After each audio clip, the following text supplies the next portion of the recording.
Buongiorno. Fatti di cronaca alle volte possono sollecitarci, è già successo spesso, una rilettura di alcuni passi della Bibbia che contengono delle curiosità che vale la pena di conoscere per capire come le cose non siano così semplici, diciamo, come ci vengono raccontate. Mi riferisco alla cronaca che purtroppo si ripete molto spesso, dei casi in cui ci sono dei tentativi di furto in case o negozi e il proprietario reagisce sparando e uccidendo il ladro, il presunto ladro o colui che insomma stava tentando di rubare. Poi di lì ovviamente sappiamo prendono l'avvio tutte le discussioni tra gli innocentisti e i colpevolisti e ovviamente il non uccidere, lo sappiamo, è uno dei comandamenti fondamentali e lo riprende il Catechismo della Chiesa Cattolica, là dove parla del peccato, facendo le distinzioni tra peccato mortale e peccato veniale, quindi tra peccati particolarmente gravi e altri più leggeri. All'articolo 1858 dice che la materia grave è precisata dai 10 comandamenti secondo la risposta di Gesù al giovane ricco e poi li elenca: non uccidere, non commettere adulterio, non rubare, non dire falsa testimonianza, non frodare, onora il padre e la madre. E quindi qui il Catechismo dice che la materia grave è precisata dai 10 comandamenti e poi ne cita 6. Li cita dal Vangelo di Marco, che andiamo a vedere come al solito, perché il Vangelo di Marco al capitolo 10 cita proprio questi comandamenti. Uscito sulla strada, un tale gli corse incontro e gettandosi ai suoi piedi gli domandò: Maestro buono, che cosa devo fare per avere la vita eterna? Gli disse Gesù: perché mi chiami buono? Nessuno è buono all'infuori di uno solo, Dio.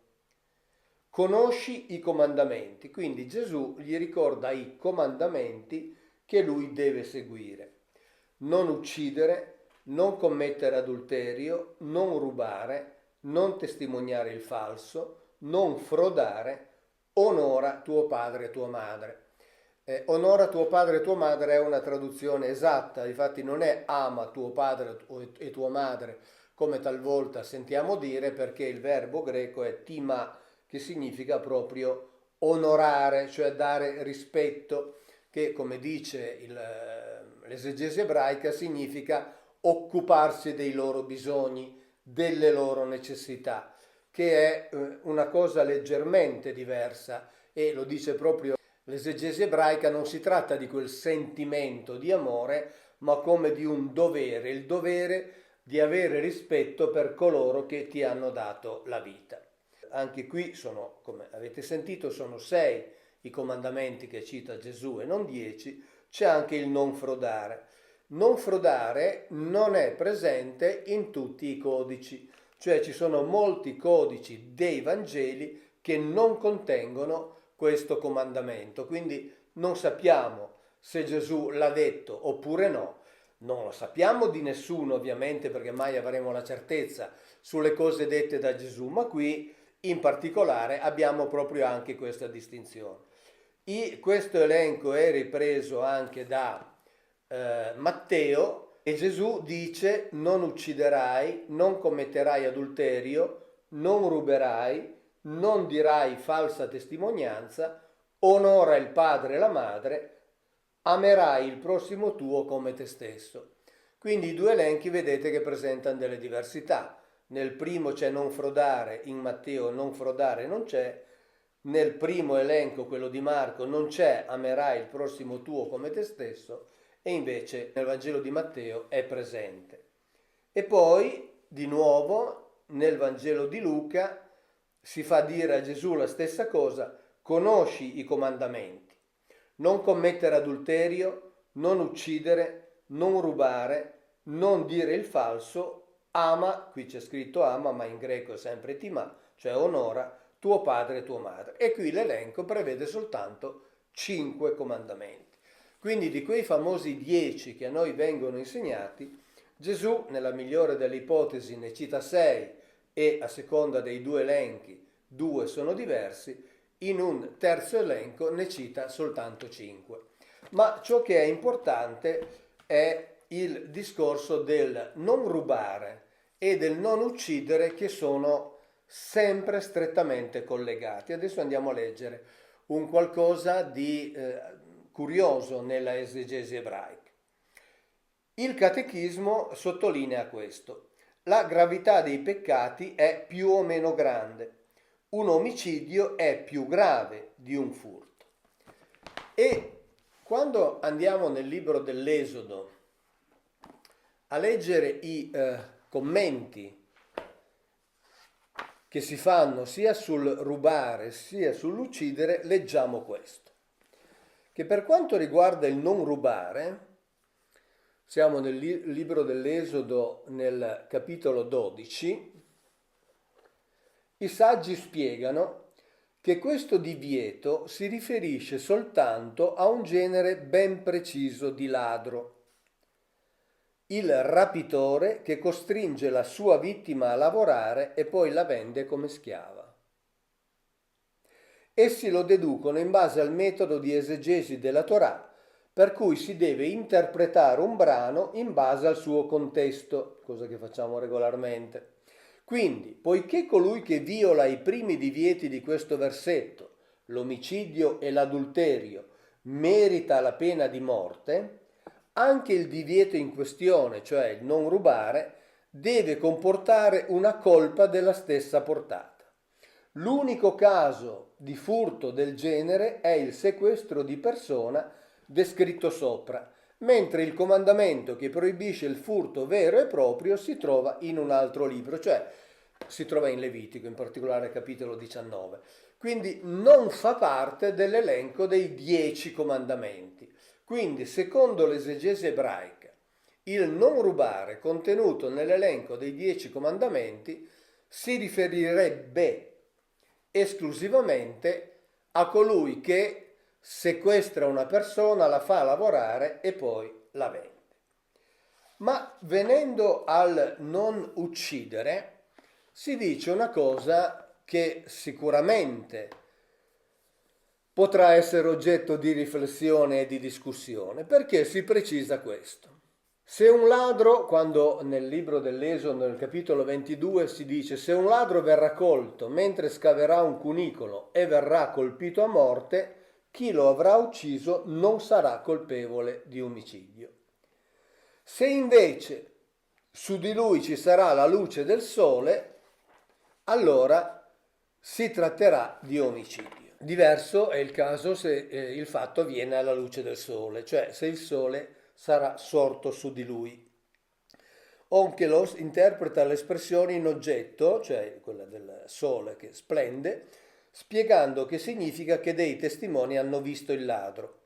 Quindi il riferimento al sole splendente indica che il furto è avvenuto di giorno, alla luce del sole, quando dei testimoni hanno visto il colpevole.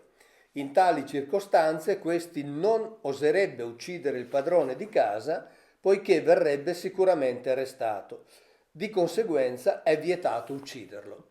Quindi, insomma, siamo di fronte a 2 casi, il primo di notte e il secondo di giorno. Siccome di notte, abbiamo visto, il padrone si difenderebbe, il ladro lo ucciderebbe, quindi tutti questi condizionali consentono al padrone di casa di uccidere in anticipo il ladro, durante il giorno invece no. Cioè, in sostanza, l'esegesi ebraica che cosa dice? I versi 1 e 2 che vi ho appena letto insegnano che quando necessario si può uccidere per salvare la propria vita, ma è una legittima difesa molto curiosa, ascoltate. La Torah illustra questa legge esponendo il caso del ladro colto mentre scava un passaggio sotterraneo per introdursi in un'abitazione. Essendo ovvio che il padrone lotterà per difendere i propri averi, si presume che il ladro sia pronto all'eventualità di doverlo affrontare, sopraffare e, se necessario, persino uccidere. Quindi si presume che, siccome il proprietario giustamente cercherà di difendere i propri beni, il ladro sarà disposto ad ucciderlo, sarà pronto ad ucciderlo. Di conseguenza, il padrone di casa può agire in base al principio, due punti, e questa è una citazione del Talmud Berachot 58a, anticipa colui che viene a ucciderti e uccidilo. Quindi il Talmud trattato sul Berachot dice esattamente, e qui lo riporta citando la Torah, dice: la Torah ha detto: se qualcuno sta venendo per ucciderti, affrettati a ucciderlo. E poi nelle note si dice: la Torah non dice così letteralmente, ma la considerazione si basa su quanto affermato in Esodo 22, cioè quello che vi ho appena letto. Chi uccide un ladro che è entrato di notte nella sua casa non viene condannato, perché si presume che abbia dovuto difendersi per non essere ucciso dal ladro. Cioè, quindi in realtà, come c'era scritto qui, addirittura si dice affrettati ad ucciderlo. L'abbiamo letto.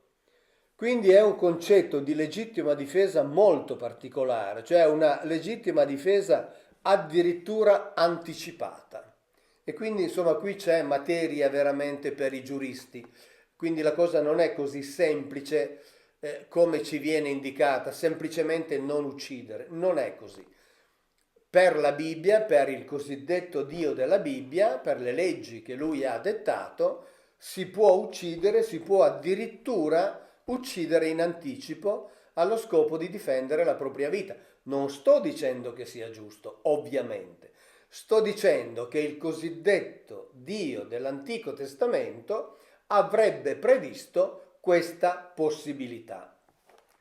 Ma poi c'è anche un altro fatto che ancora nel Catechismo viene precisato: perché il peccato sia mortale, deve anche essere commesso con piena consapevolezza e pieno consenso.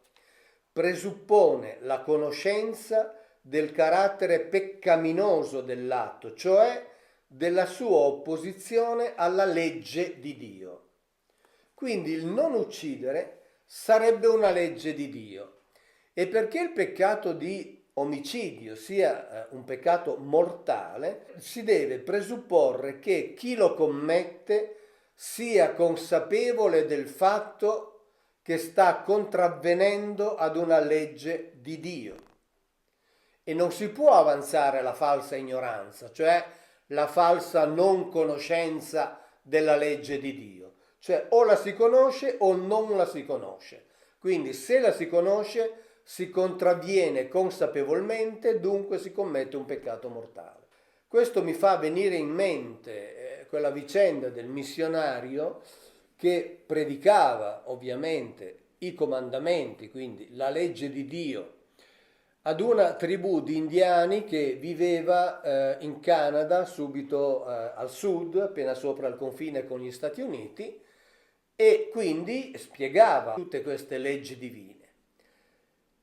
E ovviamente diciamo spiegava anche la questione relativa al premio e alla punizione, quindi il paradiso e l'inferno e quindi la condanna eterna.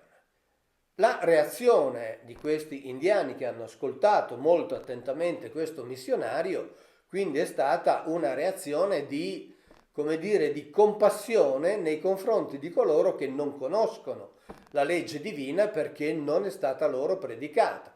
E quindi dicevano: ma poveretti quelli che non conoscono questa legge di Dio, perché finiranno all'inferno. Il missionario, e l'abbiamo visto, lo dice qui anche il Catechismo della Chiesa Cattolica, ha detto no, la cosa è diversa, perché coloro che non conoscono la legge di Dio non possono essere condannati perché sono andati contro una legge che di fatto non sanno che esiste. E gli indiani a questo punto gli hanno risposto dicendo: ma allora perché sei venuto a parlarcene? perché fino a un attimo fa, fino a quando non conoscevamo te, noi all'inferno non ci saremmo mai finiti, perché noi non conoscevamo la legge di Dio, quindi non avremmo avuto, per usare il termine del catechismo, questa consapevolezza di contravvenire ad una legge divina e dunque per noi, cioè per quegli indiani, la punizione eterna non ci sarebbe mai stata. Quindi questo è un ragionamento veramente di una linearità straordinaria, straordinaria. Se poi lo leghiamo al fatto che il presunto Dio nell'Antico Testamento si può dire che non ha fatto altro che dare ordini di sterminio, di assassinio e di genocidio, allora capiamo come questi comandamenti siano necessariamente oggetto di interpretazione che va addirittura molto al di là di quella interpretazione che vi ho letto nella esegesi ebraica circa il ladro che può essere ucciso preventivamente o no a seconda della pericolosità del momento. Ciao, grazie, alla prossima.